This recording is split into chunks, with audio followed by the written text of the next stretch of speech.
الرجیم بسم اللہ الرحمن الرحیم۔ السلام علیکم 9th کلاس، کیسے ہیں سب بچے؟ اللہ تعالیٰ آپ کو ہنستا مسکراتا رکھے، زندگی میں کامیاب و کامران کریں۔ جی بچوں، آج آپ کی اردو کی کتاب ہے، اس کا ہم مولانا ظفر علی خان کا آج ہم تعارف پڑھیں گے۔ سب سے پہلے ان کی تاریخ پیدائش کیا ہے جی؟ 1874 یعنی 1874 اور وفات 1957۔ وزیر آباد سے بجانب سیالکوٹ 3-4 کلومیٹر کے فاصلے پر ایک گاؤں کرم آباد آتا ہے۔ چودھری کرم الہی مولانا ظفر علی خان کے دادا کا نام تھا اور کرم آباد بھی انہی کے نام سے منسوب ہے۔ کرم آباد کے قریب ایک چھوٹے سے گاؤں کا نام کوٹ مہر ہے جو مولانا ظفر علی خان کی جائے ولادت ہے۔ ان کے والد کا نام چودھری سراج الدین احمد تھا جو محکمہ ڈاک میں پوسٹ ماسٹر تھے۔ آپ نے ابتدائی تعلیم mission high school Wazirabad, matric government high school Patiala اور graduation M A college Aligarh سے کی۔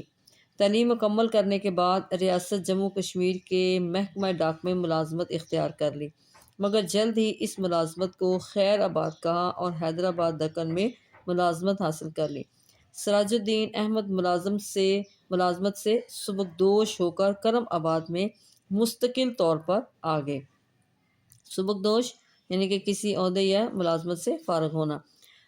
تو انہوں نے ایک انوکھے کام کا آغاز کیا، انوکھے نرالا یا منفرد کام کا آغاز کیا اور اردو زبان میں اخبار ذمہ دار نکالنا شروع کیا، جسے وہ گرد و نواح کے ذمہ داروں کی رہنمائی کے لیے اپنے ہاتھوں سے لکھتے تھے اور ان کے ڈیروں پر پہنچاتے تھے۔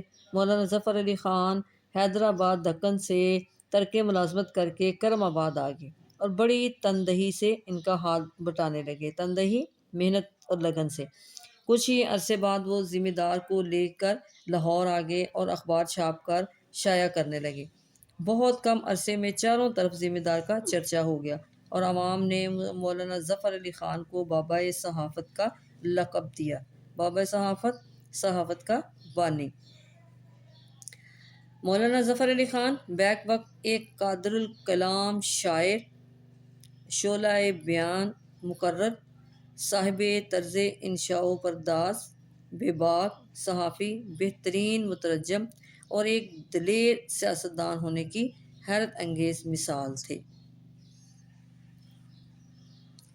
جی اب یہاں پہ قادر الکلام شاعر، اس کا مطلب ہے، قادر الکلام کا مطلب ایسا شاعر جس کو الفاظ پر مکمل قدرت رکھتا ہو، جو بڑے فصیح و بلیغ اور رواں انداز میں کہنے کی صلاحیت رکھتا ہو۔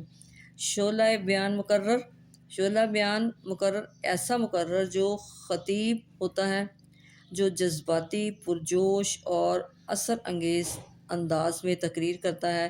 اس کی باتوں میں جوش و ولولہ اور شدت ہوتی ہے جو سامعین پر گہرا اثر کرتی ہے۔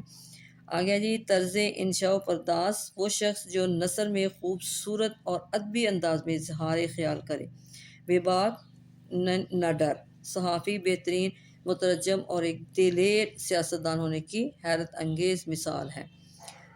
ہر چند مولانا کی اکثر و بیشتر شاعری ہنگامی صورتحال کا تقاضا ہے، تاہم انہوں نے حمد و نعت میں وہ مقام پیدا کیا جس کی مثال نہیں ملتی۔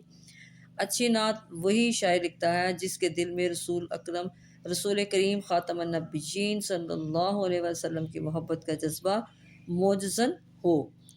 اس لحاظ سے مولانا ظفر علی خان کی نعت گوئی خلوص عقیدت، جدت، نیاپن، طبع اور قدرت بیان کا حسین امتزاج ہے اور انہی خوبیوں کی بنا پر شامل کتاب نعت زبان زد خاص و عام ہے۔ یہ تھی آج کا ہمارا ٹاپک۔ اس میں ہم نے مولانا ظفر علی خان کا تعارف پڑھا، تو بچوں آپ نے اس کو اچھی طرح یاد کر لینا ہے۔ اوکے، اللہ حافظ۔